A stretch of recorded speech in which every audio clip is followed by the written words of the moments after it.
Hello, welcome to Gardener's World. I'm going to plant out my first early potatoes. This is a variety called Foremost. Now, first earlies make new potatoes, and the whole point of new potatoes is to harvest them and eat them as early as possible in the summer because they have that sweetness and flavour that no other potato ever can match. But to get them early, you need to plant them early. And normally that's sometime in March. But this year, we've just had so much rain. The ground has been sodden. So I'm going to give it a go here in a raised bed. Raised beds drain much better. And if you haven't got a raised bed, you can do it perfectly well in a bag, a pot, any type of container that's big enough to let the potatoes grow and multiply. So that can go in like that.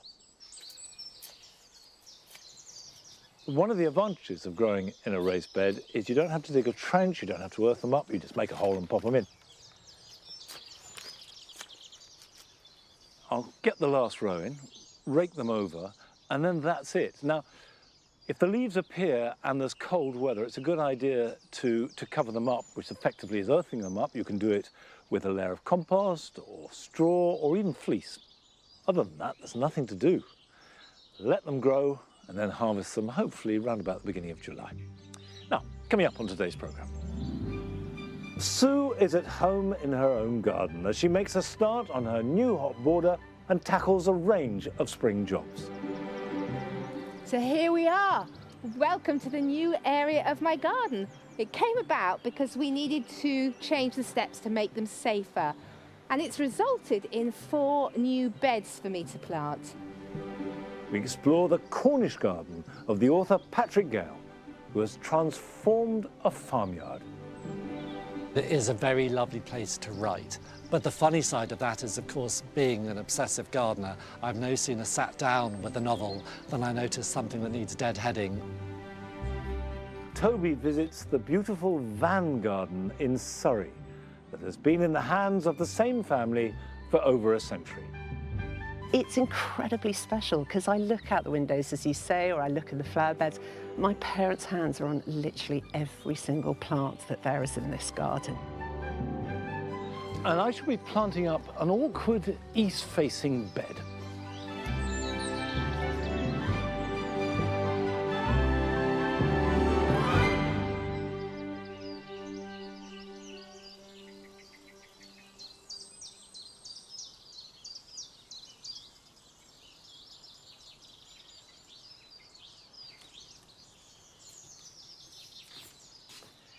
This part of Longmeadow is undergoing a revamp. We've put in these stone slabs, which were laid last week. This is the basis for a new seating area. And what I want to do with the planting is to make it as fragrant as possible. And if you're going to have fragrance, you've got to have roses. I've got just one type of rose. It's one that I haven't grown before. It's called Emily Bronte. It's modern. In fact, it's only been around since about 2018, and I've chosen it because it has really good fragrance. And it's an English rose, which means that it has the virtues of long flowering from June right through till the end of the season, which could well be into October. And I'm planting them on each of these points here. So the idea is that there's this sense of encircling fragrance.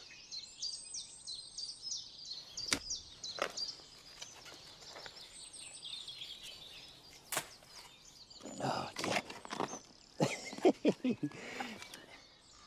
A brick. I should have known there would be building work underneath here.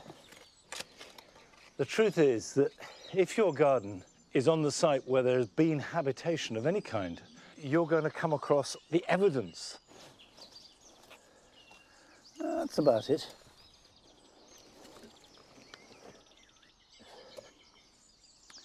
Now, roses ideally are planted quite deep.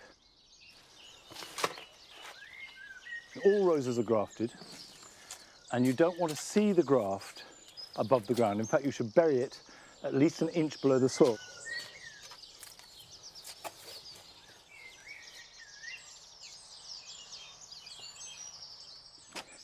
I'll plant the other 4 roses, and whatever you plant at this time of year, particularly if it's a woody plant like a rose or a tree, give it a good soak. Now, I've got a couple of Philadelphus. Now, Philadelphus is mock orange, and it has these wonderful white flowers that are rich with a fruity fragrance round about the end of May, early June.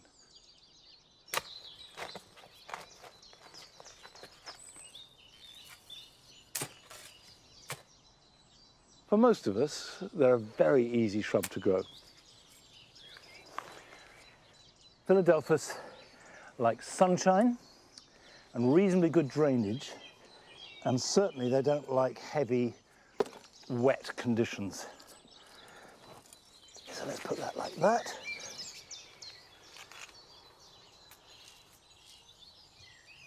As well as flowering shrubs, I'm also going to be planting a range of plants here. For example, I've got a little tray of Sweet Williams here. Absolutely lovely, really good fragrance. You can buy them at every garden centre and just pop them out either into a border or into a container, and they will grow on and flower this summer and give you instant results.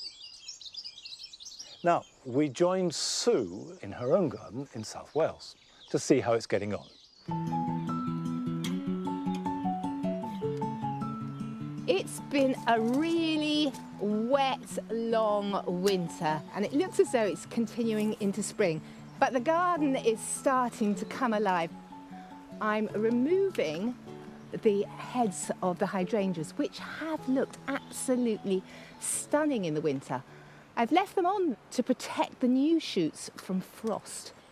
I need to chop them to just above a new bud where the leaves are coming out.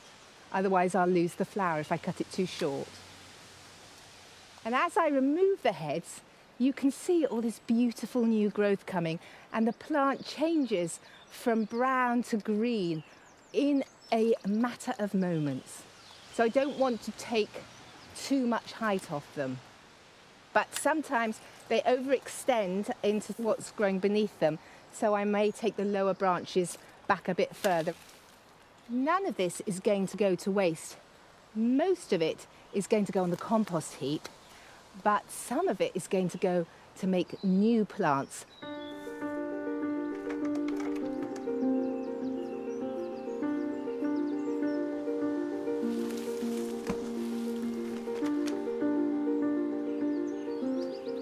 It might not be the textbook time of year to take hydrangea cuttings, but I don't really want to waste all this lovely material, and I've been successful before. I've got a couple of cuttings here from last year.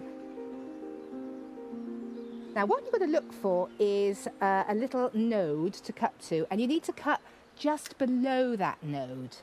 And by doing that, all the hormones are there to help get it to grow roots. I'm going to make a little hole at the edge of the pot and pop the stem in about 2/3 of the way. By putting it at the edge of the pot, it drains more freely in this area, and it gets warmer because in the centre it can be quite damp and cold.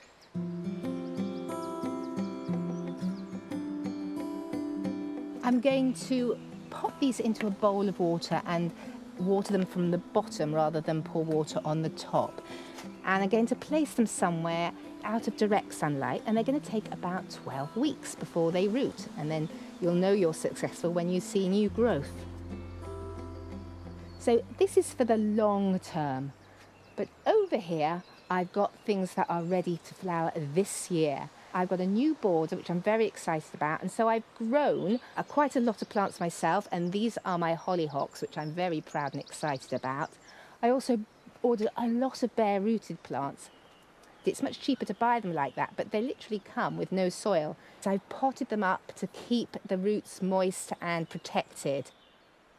Bare root plants come in all sorts of sizes, and I've got a bigger one over here, which is a lovely apple tree. And I'm going to plant this now.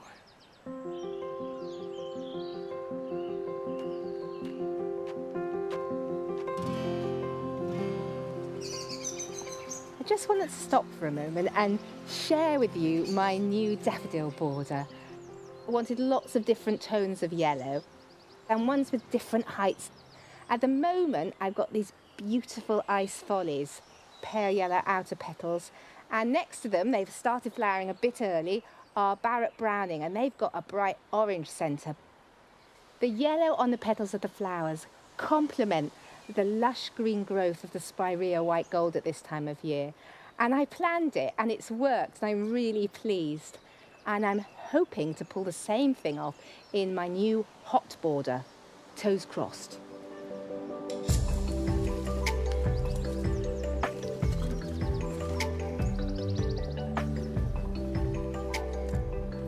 So here we are. Welcome to the new area of my garden, my hot borders. It came about because we needed to change the steps to make them safer. And it's resulted in 4 new beds for me to plant. Now, my husband really likes the colour red, and I don't really know how to use red in the garden. So I went to Hidcote to get some inspiration, and it was great, and it's given me a plan. So I'm going to kick off my shoes and I'm going to get planting.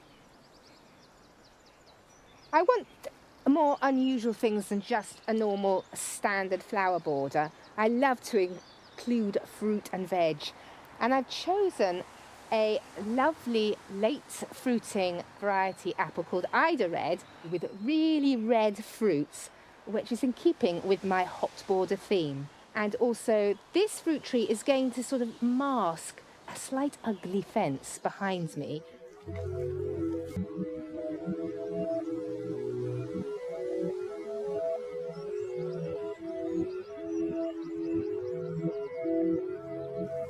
Sowed these hollyhock seeds last year because they flower in the second year, so this is the year they should flower. They are short-lived perennials, but they grow to over 2 metres, so the flowers should be at eye height, which will be really nice. I'm going to knock them out here because it's easier than doing it when I'm planting. And look at that lovely root system.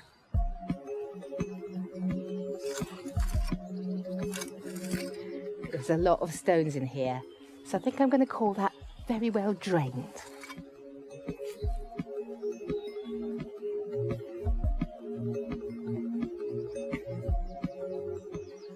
In this area, I've started playing with the pots, laying them out. And I've already planted this bare root rose. It's Rose Etoile de Holland, a red rose with double blooms, and it's going to cheer up this slightly grey wall. Now I'm going to put in my Pennisetum redhead. It's going to grow to about 1 metre high and can spread to about 1 metre wide, so I'm worried it may be a bit thuggy, but I'm going to give it a go. It came bare rooted. I just popped it in the pot to keep it moist, and you can see it hasn't really got going in the pot, which is a good thing. So I'm going to pop it in. They're going to take a couple of years to get to their full size, so I'll have lots of gaps. So I'm going to interplant with hardy annuals later on. But there's one seed that I really need to get in now, and that's a broad bean.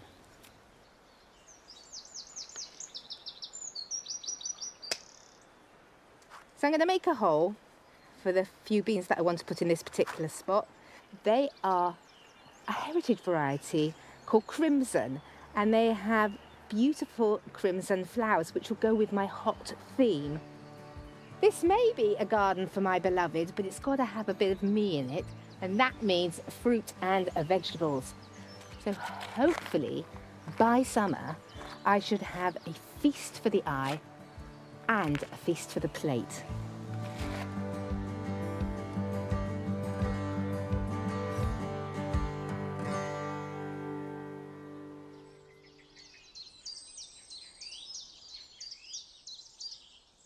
We shall, of course, be returning to see how Sue's garden gets on, and I, for one, am fascinated to see how that combination of broad beans and grasses fares.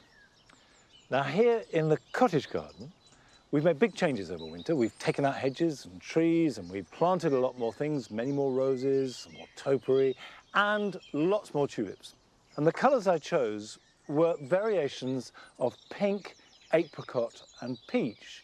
But some have worked, but some not so much. For example, we've got a whole raft of tulips here, which are sold as apricot, but have turned out a sort of distinctly lurid shade of lipstick pink. But I have to say in their defence, they do make a lovely cut flower.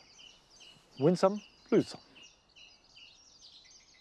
We're now off to visit one of your gardens, and this one is in London.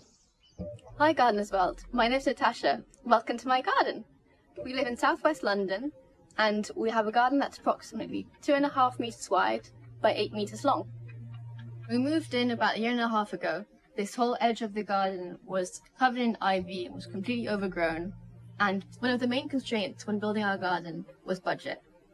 We spent approximately £40 on seeds and tubers and another 30 on compost, and we created all of this, just that. It was very important to me to have lots of fruits and vegetables in the garden. I wanted to create something that was mostly edible, but also with some bits of interest both for the pollinators and for us to look at. So here we've got a mixture of, we've got some lovely tomatoes, some cosmos, some strawberries down here, as well as some basil, lovely chives, and dahlias, of which we eat the petals often in salads, mixed in with this enormous courgette, which almost feels like a tropical plant, and it also tastes delicious. Many of the features in our garden are reused or recycled from our recent home renovation. We've created a frame for the sweet peas and cucumber to wind through. We've also redone our bathroom, and we had lots of bits of tiles left over, so we created this lovely edging for the borders. Although our garden is quite small, we are very fortunate to live right in front of a nature reserve. We also share a boundary with our neighbours, which is almost completely made out of jasmine, which smells lovely in the spring. We hope you've enjoyed visiting our garden. Thank you for coming. Bye!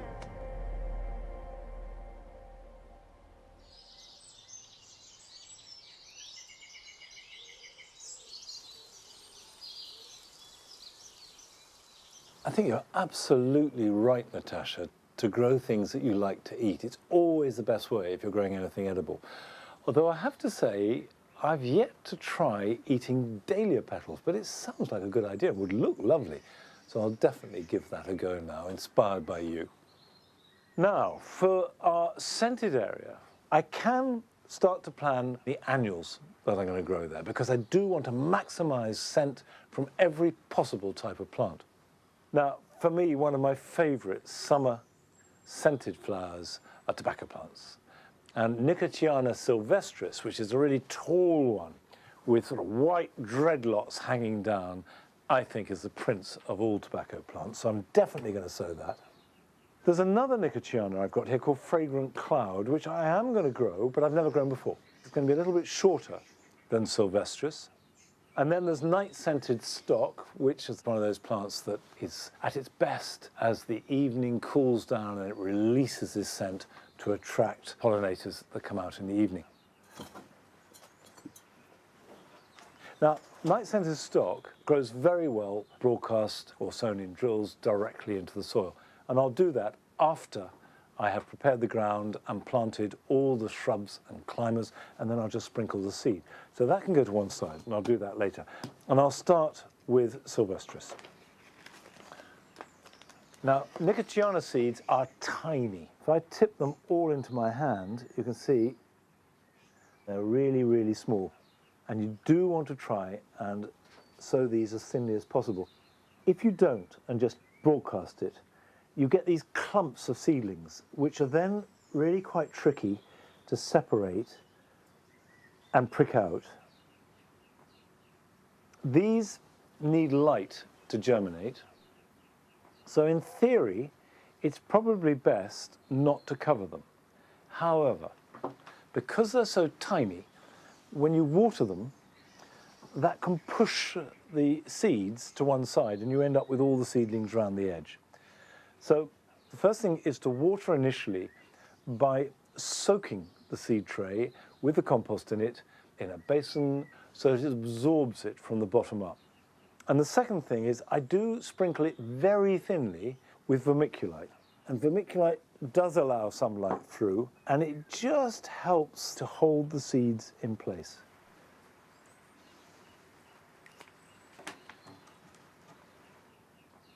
is important that they have some warmth to germinate. A windowsill above a radiator is absolutely fine, or even in an unheated porch. But if you've got a greenhouse, and even better, you've got a greenhouse with a heated pad, then they will germinate in about 7 to 14 days. Prick them out as soon as you can handle them, and they should be ready to plant out, certainly after the last frost, wherever that means where you are. They will start to flower around about the end of July into August, and go on flowering until the first frost. Now, last June, we took the road down on the southwest peninsula as far as it would take us. We went to Land's End to visit a garden made from a farmyard.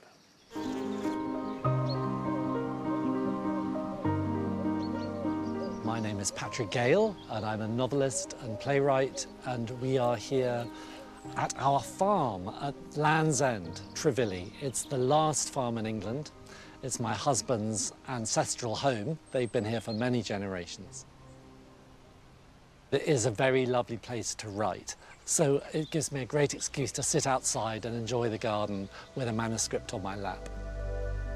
But the funny side of that is, of course, being an obsessive gardener, I've no sooner sat down with a novel than I notice something that needs deadheading or some wretched weed that needs pulling up. It is one of the windiest places in England, so it's a challenge to garden in. We have sea on both sides of us, so there can be salt winds, but there are benefits to it. It means we have virtually no frost at all. So the garden is full of Australasian plants, which we can grow out of doors right through the winter. The garden is split up into rooms, partly for practicality, because that limits the wind damage, but also to allow for different atmospheres. So we have this very lush, fairly formal rose garden.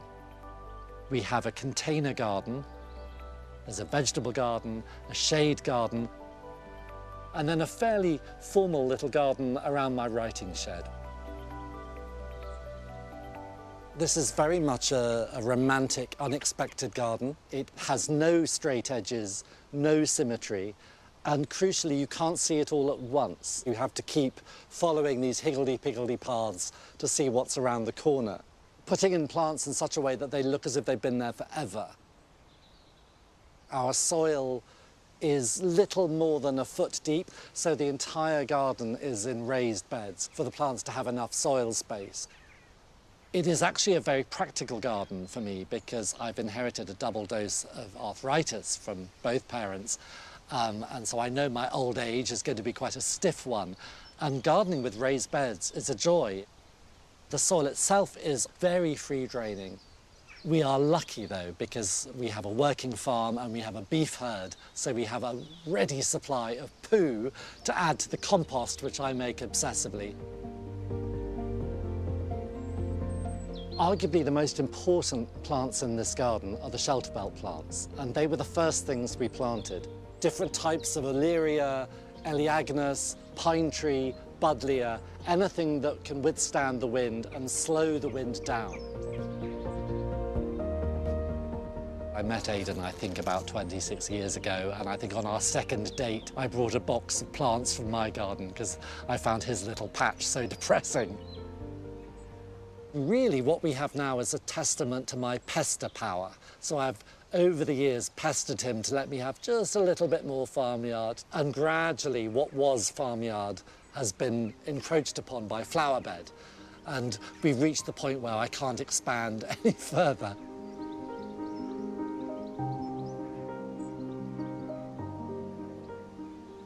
This is the deliciously lemon-scented lemon verbena.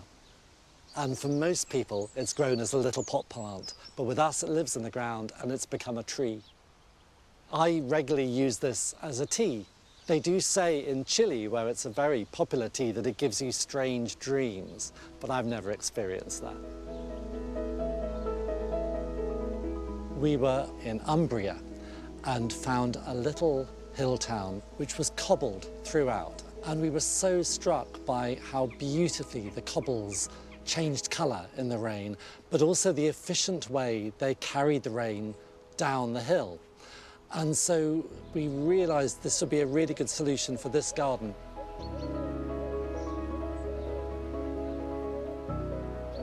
People claim that roses don't like Cornwall. It's not true at all, but they do need help, and we've done our best here to give the roses shelter and sunlight. But I didn't want a sort of 1950s, very tight design, so I've used the non-rose planting to soften it and to blur the colours. So we have plants like Ami and Sage, which muddle it all up nicely. We love the old varieties, like William Lobb here, who smell delicious, but often they only flower once. This is a very good example here of a modern rose that improves on an old one. This one, Purple Skyliner, only grows to 6 foot and it flowers all summer long. One of the challenges of growing lots of roses in close confinement like this is they're very prone to getting diseases and viruses. I have a really good technique for overcoming the risk of secondary infection when you're replacing a rose, and that is simply that when you dig out the old rose, line the hole with a cardboard box, plant the new rose in the box, and then you fill the box with compost. By the time the box rots away, your new rose should be strong enough to withstand any virus that's lingering in the soil. So this rose is a particular favourite of mine, Dainty Bess, and I really didn't want to replace her with another big fat Floribunda. I wanted Dainty Bess. So Dainty Bess here is growing very nicely in a cardboard box, and she seems very healthy.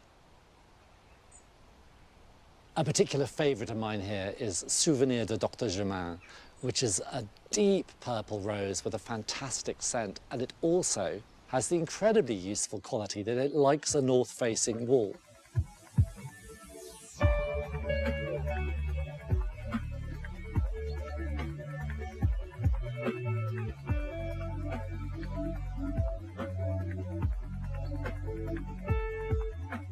I do look at friends with very sheltered gardens and with lawns, and I don't envy them a bit, because what we have is unique and special, and I really just love it.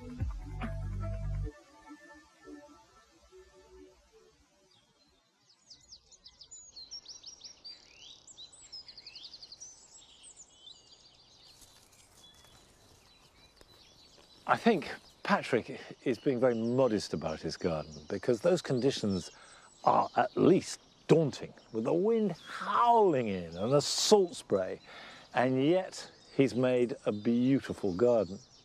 Talking about the weather, you may notice that the 2 larger privet balls that I put in here about 3-4 weeks ago have defoliated, and I think that's probably because they had to face the wet and the cold that we've had here for the last month, and so they've, in shock, shed their leaves. But there is masses of new growth and they will be fine.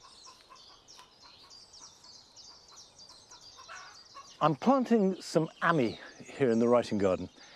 Ami is one of my favourite plants. It has white umbels of flower.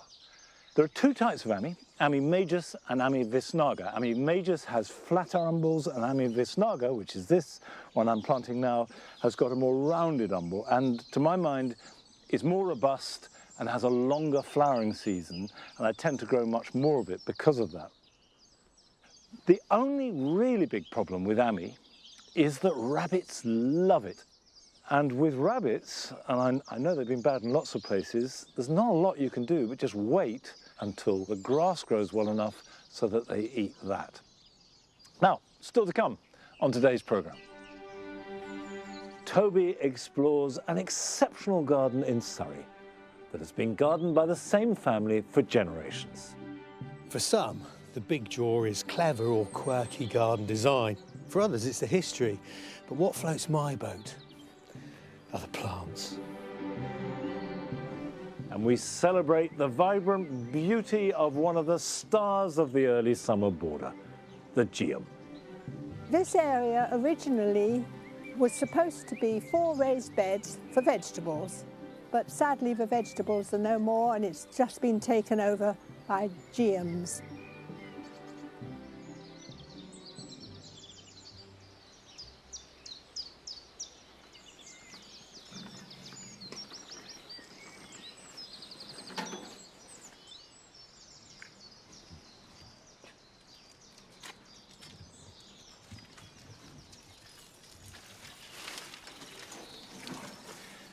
These are all agapanthus, and they've been stored in the greenhouse over winter. I pulled them out the other day, so they start the hardening off process. And also in the case of the evergreen ones, you can see there's an awful lot of white on the leaves.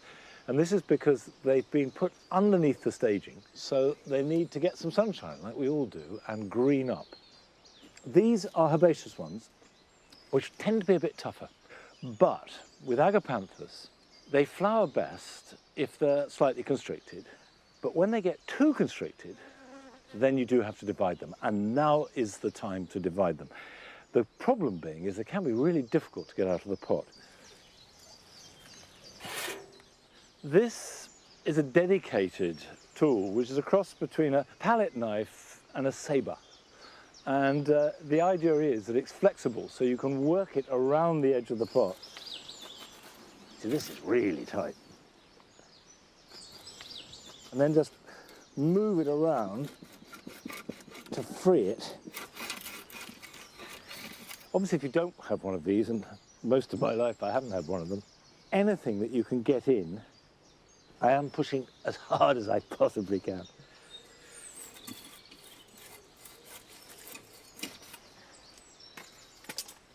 Now. Oh, will you look at that? That's the result. Now you can see how root bound that is. Absolutely solid root.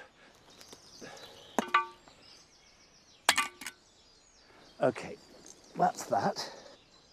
There are a number of different ways that you can divide this. You could get a sharp spade and chop it in two, like dividing a hosta. You could use a bread knife. I haven't got an old bread knife, but I have got an old saw, and that will do the job.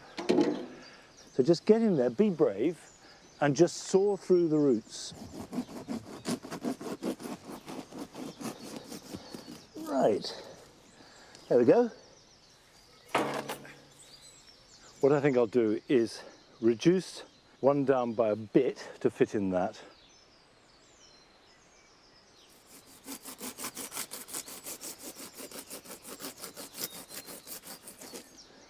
There we go. Perfect. So I've got crocks in the bottom. I've got a compost mix which I've added extra perlite. I've run out of grit. Anything to improve the drainage. The thing that they absolutely can't stand is sitting in wet soil or compost. Right. What I'll do, this will look radical, but will actually help, is I'm going to cut the bottom off like that. It won't hurt the roots. And if you have very root-bound plants, just break them lightly, just scratch away at the roots. And what that will do is stimulate new growth from where they've been damaged, and that new growth will grow out rather than round the root ball. Pop that in there like that, and then fill in around it. If you do this every 3, 4 or 5 years, you will keep the performance looking as good as possible and also generate new sections of plant which you can either use elsewhere or give to family and friends. Now, Toby has been down to Godalming in Surrey to visit a garden with rather a special history.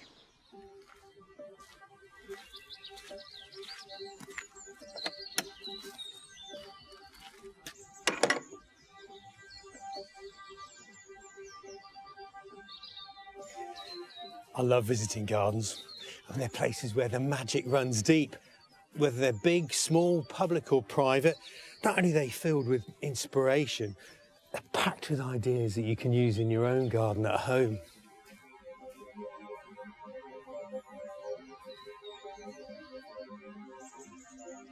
For some, the big draw is clever or quirky garden design. For others, it's the history. But what floats my boat are the plants. Flowers, of course, provide blasts of colour. And up close, they sparkle like jewels. Just look at the petals on this magnolia. They look like sequin-studded silk. But it's when plants are grown together that things get really special. This is the Van Garden, a 5-acre design which sweeps around a 16th century timber-framed house set in the beautiful Surrey countryside. This is a garden with something to admire at every turn, and it's been home to the Caro family since 1907. The name of a place can sometimes give a clue to the soil and the growing conditions. Van, sometimes pronounced Ven or even Fen, means bog, and that's thought to relate to an ancient settlement below the Surrey sandhills. It's certainly wet underfoot. And this is the perfect fen bog or van plantscape.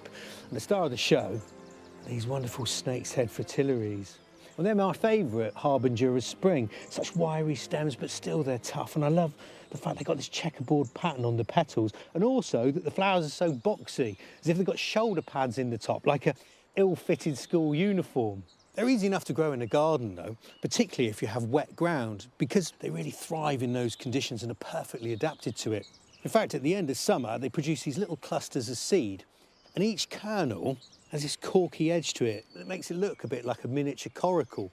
Now, that allows it to be blown on the breeze, or if the ground is sitting wet, float to pastures new. For the use of wildflowers in this garden setting, we have a certain Gertrude Jekyll to thank. When William Caro arrived here with his family, there wasn't much here at all. In fact, this place was just for weekends. Imagine that. But then William met Gertrude Jekyll, and it was her influence and a shared passion that transformed these grounds into a botanical masterpiece.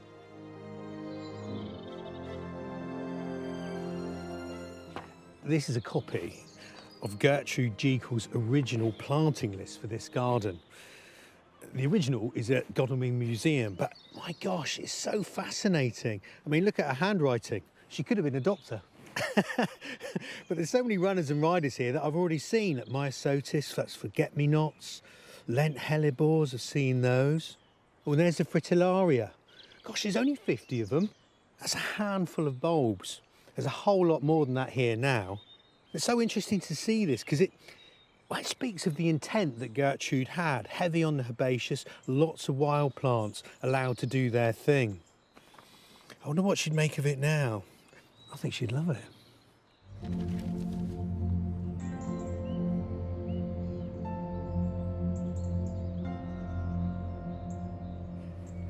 Gertrude Jekyll is famous for her clever use of colour. I mean, she was an artist, but she also brought together the two rowing camps of garden designers, those that like formality, and the others, the late Victorians, who wanted to kick back, push against industrialisation and felt that gardens should be left to go wild. A great example is this beech hedge. It's a tree that grows in the woodlands hereabout, but clipped up, it has a certain element of formality and is in fact, well, like living sculpture. These domes were part of her design, and because clipped beech holds its leaves on its branches from autumn, what a fabulous foxy backdrop for this, well, spring scene.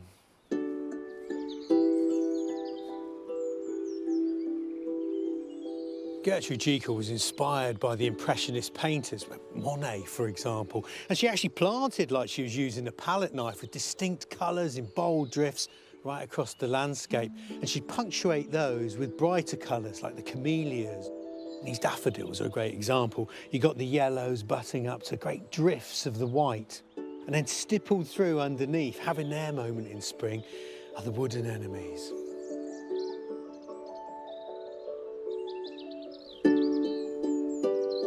The next generation of Caros took up residence in the 1960s.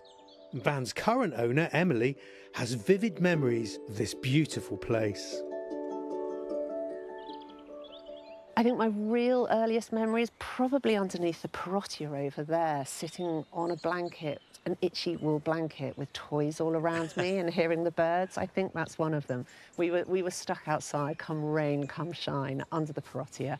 I only had one rule when we were growing up, and that was don't run on the flower beds. And that was it. This was never a museum. It was our family home, and that's always been really important. And that was in the DNA, I guess, of the original design, a place to be lived in and loved. And I guess now Everything you touch, everything you see, every view out of every window must have great memories. Oh, absolutely. I mean, it's sort of really tragic in many ways that I'm now living here. My mother died of COVID right at the start of the pandemic. Sorry. And I moved in just for a few months just to try and keep the place safe. And here I am 4 years later, still here. And it's incredibly special because my parents' hands are on literally every single plant that there is in this garden. Well, I know it must have been incredibly tough for you, but I should imagine she'd be immensely pleased that you now are custodian of this wonderful place.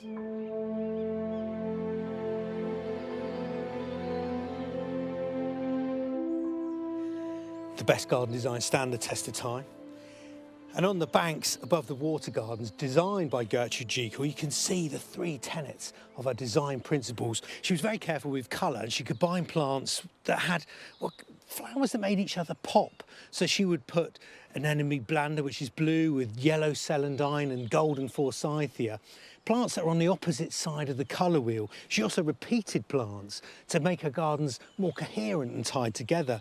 And she also coined the idea of succession. And before this anemone blanda came into bloom, there were snowdrops. And when the forsythia finishes, cherries and azaleas come into flower, keeping the show on the go. Yeah, it's clever and colourful stuff.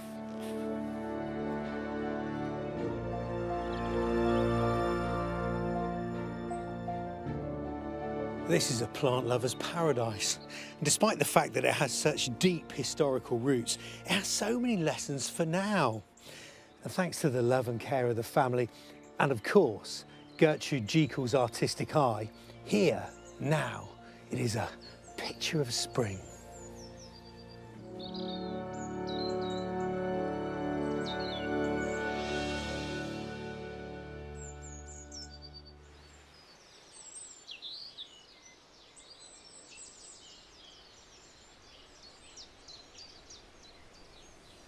You can visit the van because it's part of the National Garden Scheme, and I can't stress too much how valuable it is to visit gardens. You will always find something that you can apply to your own garden and that you can learn from. And to find out about the NGS scheme, go to our website.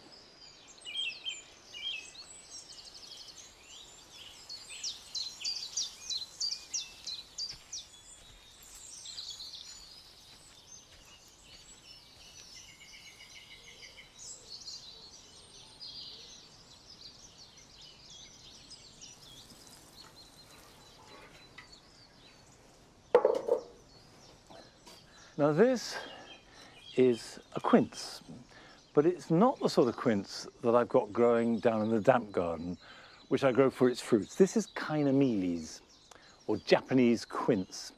This is a variety called Nibalis, which is white, and it does produce fruits, which are edible.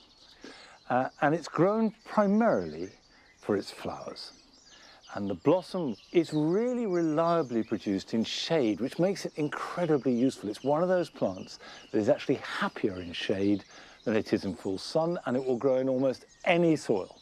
So really tough, really reliable. And we have a wall which faces directly east. Now, east facing is a tricky situation because it's in shade for most of the day. So quince is perfect.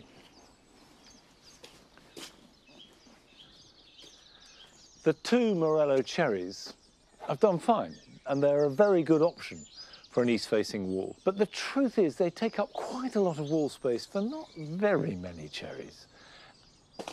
Now, the quince, I actually want to fan it out like the Morellos, and I want to be in line with this path.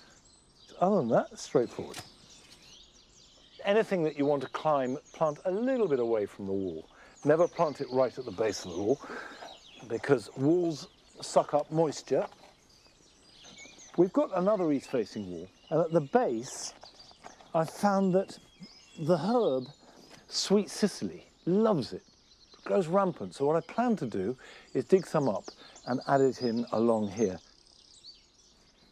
Quinces can be trained. They also make a kind of wall hedge.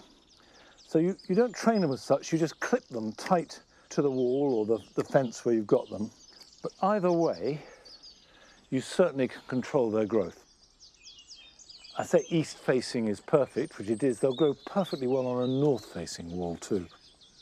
Okay, it is now free from all constraints and ready for a bit of training.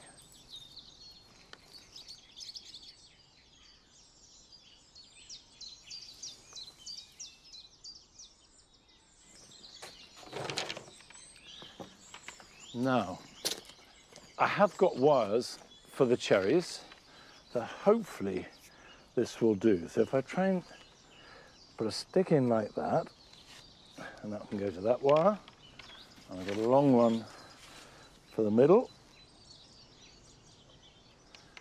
and another one here that will go across there. Well, that's a start, so that can go like that.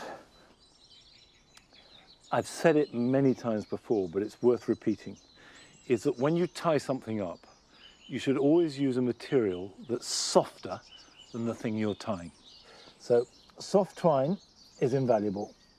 Now, this is where you have to be ruthless.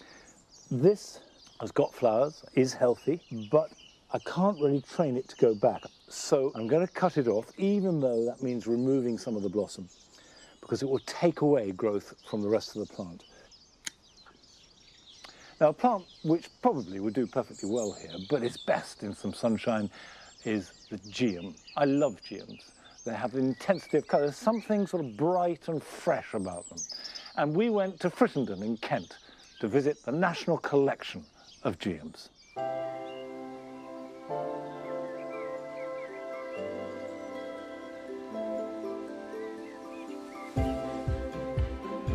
They add colour and interest to the garden, and they shimmer amongst everything else and just lift the whole look of the garden. I get very excited when I see the first one coming into flower. I am Sue Martin, and I have the National Collection of Geums. I fell in love with geums about 20 years ago, and I've been growing them and adding to the collection ever since. Well, they all started with a mistake. I went to a nursery and bought a lovely little yellow geum, which was called Geum montanum, which is an alpine species. And when I planted it in my Wealden clay, it promptly died. So that was a good start. Later on at a plant fair, I saw a nice orange geum, which was called Princess Juliana. So I put that in, and it did fantastically well, and I loved it. Whenever I go to a plant fair and see a geum which I haven't got, naturally I have to buy it. And anybody who sees me walking around with this geum says, "You haven't bought another one, surely?" I say, "Oh yes, I have." And the flower beds get bigger and the lawn gets smaller. I have now got over 100 growing all around the garden in almost every bed. This is a boggy area, and we have a Rivale type geum which is extremely vigorous, and if you want good ground cover, you can't beat it.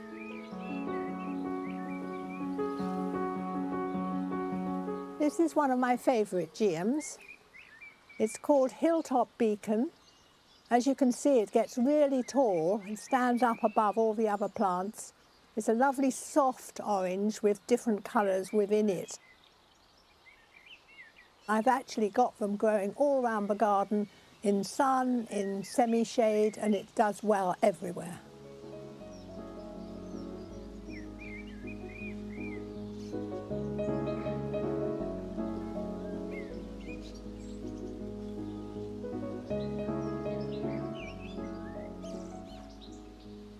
This is Geum Rubin, and I love it because of the colour, the beautiful red. One big advantage of Geum Rubin is that it flowers for weeks on end. It'll start probably at the beginning of May and sometimes goes on right the way through to July.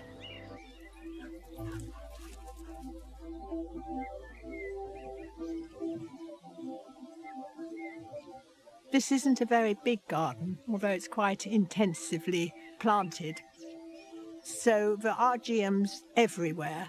in amongst all the other plants, and I think it's important to grow them amongst other plants to give them protection and to show them off against other flowers and other colours.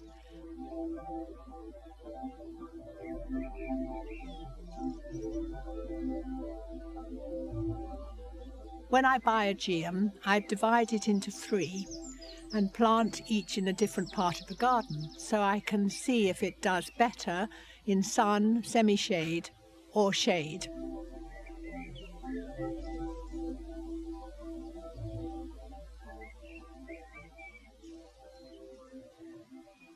And this area originally was supposed to be 4 raised beds for vegetables, but sadly the vegetables are no more, and it's just been taken over by geums in my long-term campaign to find enough space. This is another favourite, Turnpike Troubadour, a wonderful name for a little plant, and what I like about it is the way the calyx contrasts with the petals. The nice single flower with the green centre, and it spreads and flowers profusely, as you can see. Totally Tangerine, which is in the middle here, which is a very well-known geum because it is so reliable and it flowers for months on end. And what I do with these tall varieties, I wait until all the flowers are dead on this, and I cut right down at the very bottom and cut that whole stem off. And then another stem will come up in a few weeks' time and we'll have more flowers. Propagation needs to be done by division. Geums are extremely promiscuous, so they don't come true from seed. The larger clump-forming cultivars, the best thing to do is to dig up the plant, plunge it in a bucket of water, just pull it apart, and you'll make lots of new ones. Easy as that. So when I'm potting them up, I make a mix with peat-free compost, my own compost. If I've got a bit of composted bark, I will add that, a little bit of horticultural grit, and I make a nice mixture of all that lot. I use seaweed extract and water the plants with that weekly if I remember, and they do fine. Now, one thing you have to be careful of with plants in pots is that they might be infested with vine weevil. And so I treat all the ones I have in pots in the spring after the soil temperature has reached 5 degrees centigrade, or in the autumn, with nematodes. And that seems to work. I've never had a problem with vine weevil in the garden. And a very good point about geums is that slugs and snails don't eat them, they don't touch them, and nor do rabbits apparently. I don't have rabbits, luckily, but a friend who does says they don't touch the geums. So what more could you ask for? I love them so much.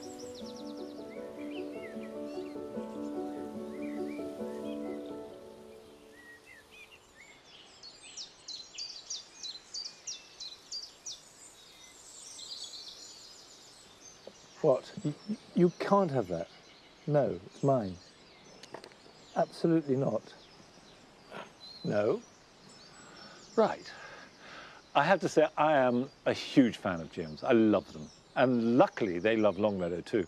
What they really like in my experience is either heavy or slightly damp soil. Now, going from the sublime to the bit more practical, it is now time to start to sow squashes. Now, the squash family includes pumpkins, squashes, courgettes, cucumbers, gourds, melons. And I've got 3 types here. There's a winter squash, which is a butternut.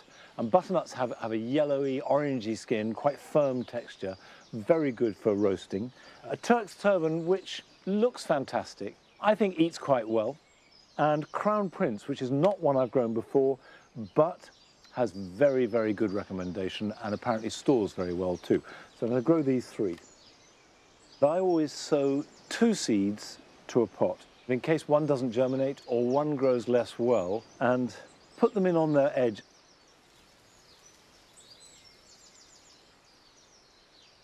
Cover them over.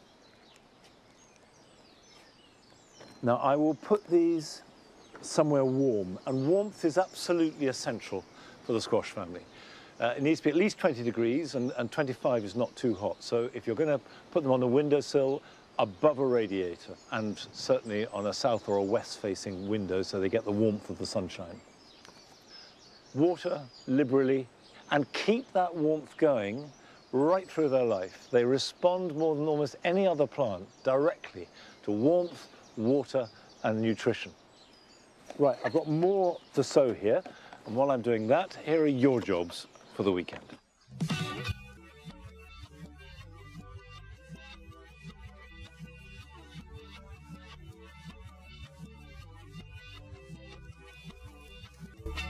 If you've grown spring flowering bulbs in pots, when they finish, they should be set aside so they can slowly die back and feed next year's bulb. However, this does lock up a decent container. So it's a good idea to carefully lift them out and put them into a used plastic pot, which is a very good way of recycling it. And then you can wash out the terracotta and use it for a summer display.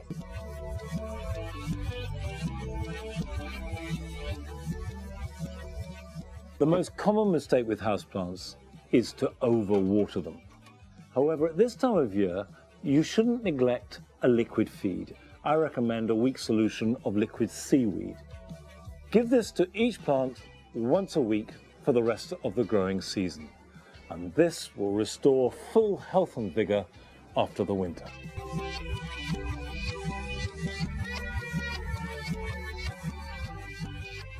By this time of year, the old fronds of ferns have become tired and browning, and they're obscuring the new growth. So cut them all back, going right back to the base, but be very careful not to damage the delicate new growth. And then, having cleared them away, you let light and air in so that you can enjoy the fresh display.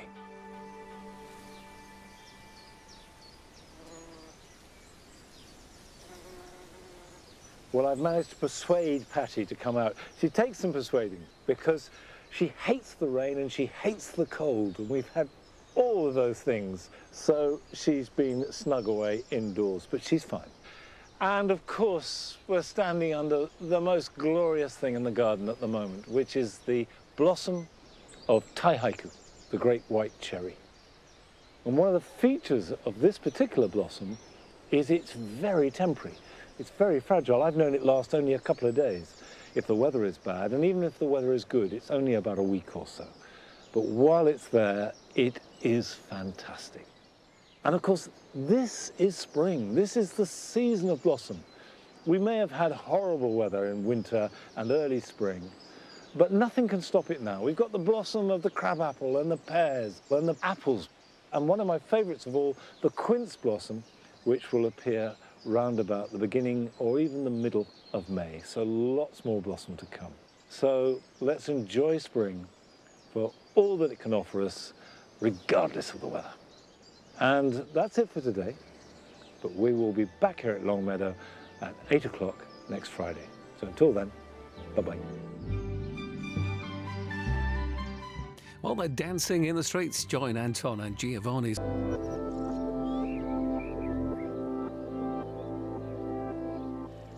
Like the van zelf, wat nege van vers. U is net echt met snel.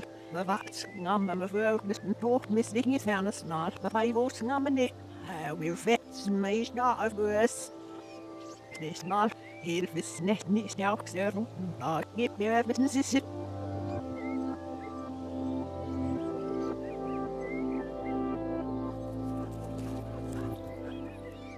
Ja, dus niet zo veel van als we met massen.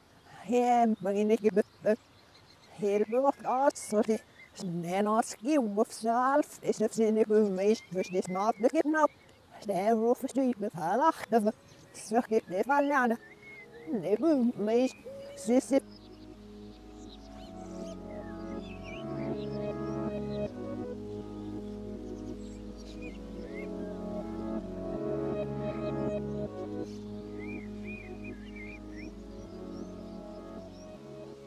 We've got outside in the air, she must knit last night. Maar de Marok, me fucking staan.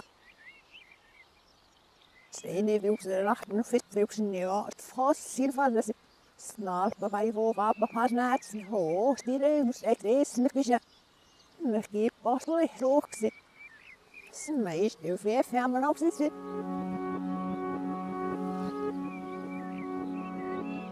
Steeds die maken, wacht nou genoeg nou even. Zo geef je meer gezicht niet meest. Ja, heel af we verhelmen. Hij ik op wat is het? Snap je vet zo mooi niet, maar maar wrong ook. Dus nog even staat maar aan we gaan. Hallo, steen oorlem. Hij geeft ik snap maar voor snap. Waar hij was. Roos nou van de schop, wie is het meestje met nou niet om hem zie zo hier op in de sta op het verhaal staan. Staat een verhaal je meest lezen vanaf stuk ja wel. Steeds vallen. Waar wil ik het naf dit in een is het op huis. En hij lust zich niet vroeg zo je meest niet zijn aus ja vanaf met een ausje. Staat nu zo even. Ja, dit mag weer heel, dus wil je wel niet is dus nog maar dan.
Was heb ik in eerste niet nog dat niet flesje zelf ook zin. Zit er weer mee uit zin. Man, om je me zit. Ja, het was was ja, doing it dan het was hoor, dan moet je zo dus ik. Maar je moet ja, doen je was dit. Je stief bevoop ze erboven, wat nou zien hem in de stad. Ja, niet alles. Zo, het is allemaal zo goed. Hey, nou dan op. Maar... Oorlem, nou oorlem. Oh, everything, man. Nou, ja, niet het zo. Ja, dat is dus boven zit. Heel vroeg. Zeer alsjeblieft. Zo, ook de hat. Man.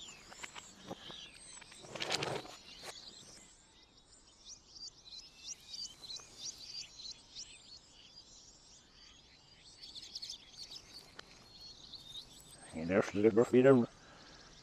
Eerst de gewoon of hier van zitten. Ja, lust morgen is het van nou weer van. Wat is dit voor het zingen zeer zie is dat. Zorgen was nog geen assie. Ja, wat dan? Maar ook weer op snap het van de rol. Eerst maar ik als een meneer sluit u is. Slecht gewoon wakker. Ja, maar zo je. Eerst die mix is niet. Hey, voilà.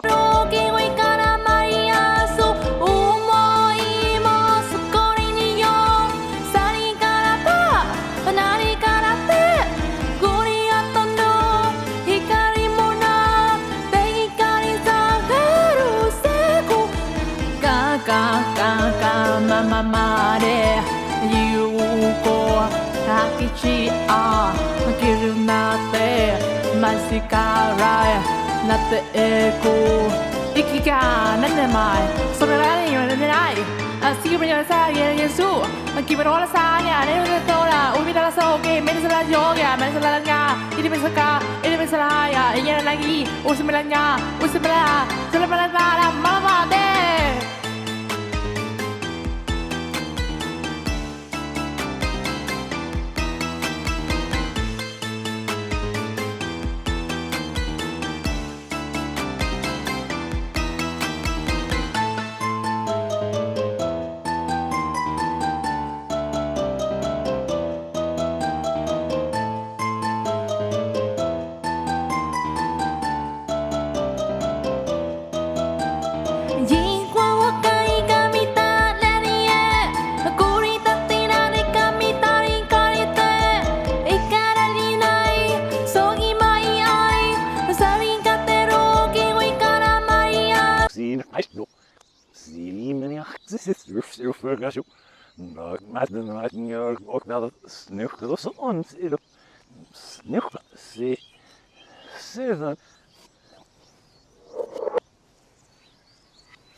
Das verwacht mir gesagt, nee, aber rein auf, ne? Maar dan nog weer een dag naar snel, maar nog weer. Het was niet af, zeer oei. Zondag is het voor zich heel veel hebben. Schouwers, zert, slag, ja, na. Nächsten Tag muss ich anders ab, zeg ik na, dat is even goed.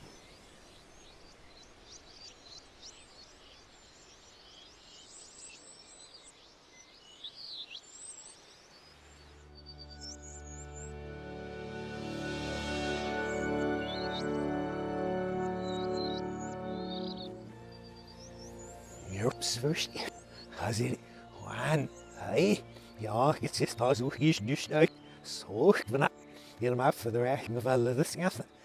Waan, of zijn helemaal meer zei, stuur wo groot zich is niet als zij dat gaffen opzien, ja, daar hebben ze wel nog positie.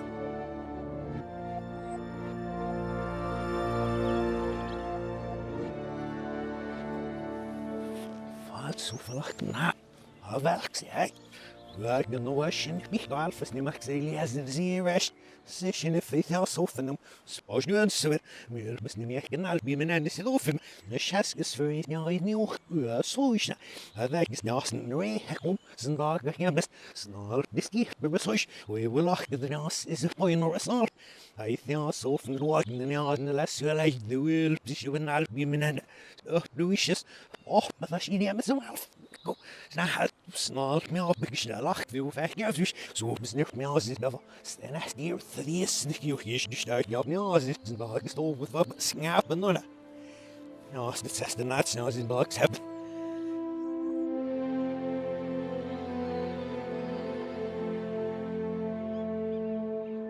zelf vanaf ze niet uit zag waar nu je hier misnemen even ja ben ik heb je vast niet meer niet zo maar nou Nes dags hände så rätt att man vågnes ju färdigt till några snästre jamse kurshap silver nes ena hej hört så helt sig upp med henne fjäs helt det ma annars så snabbt först nes du menar en det med det starts det jag det vi för att det var med hänga väl an med att se vi nämligen snart blir lustigt det en hel ser du med björk vad som nu vi väger sin i väs asli ni i What? Second at well, and it will leave it here. I know as it would you read the second is in his honor. Så maybe we do some hela fast busy med friends sits så Anna släpper halva någon man anger på vi med vår nog nej I start det not an jag smakar ner jag så jag så vi med men upp så ni past den det är nej när vi låser ju det är allt vi inte allt någon är så the very store det finns något before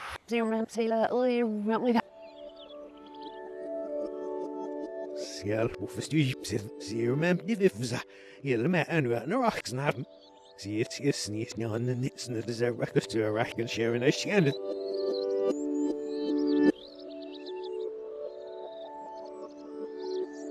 See him and there's no with a near snin with a man if I find it now earth no bit snin. Ja, with this first ergens manges hab so allein noch und maß ergens so in der Fatin. Zeili mich das lach ist ja so ja schnapp mich ja alle zurück auf das first nur mir lacht nicht sit von lach wenn es ist all das noch mich heißt und maß ihr Piano es ist nicht sind schafft mir noch now so hier ist nicht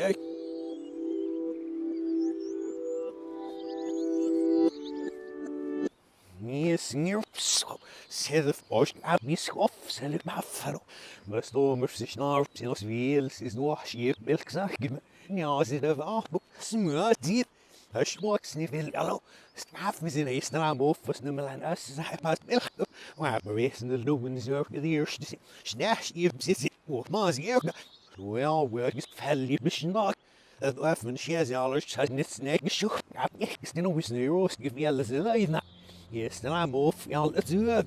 So now is it like this machen you out wüst, the dag is over. We are so ich. Es ist man, as wish you mir lacht, was für ihr Weltkauf so mir ab. Wo hier ist du sei.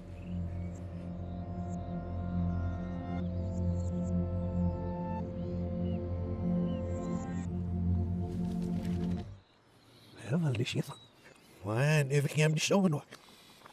Thaddeus Bismillah, snart well was all, so she had no that, you start the nest need was gips out. Is it serious? Is niet zo snel was? Maar nee, en dan alwaar, zwaar wilf na hasa. Maar die 15 was is hij alles nog verzenden. Zo niet zo belahnel. Spaniem echt of zes duur samen. En hier zie je wat is. Nou, we zijn nou weer was.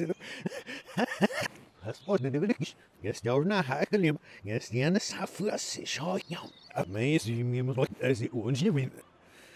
Das mag selbst nicht mal uns nicht so hier nicht einfach. Hier macht es hier.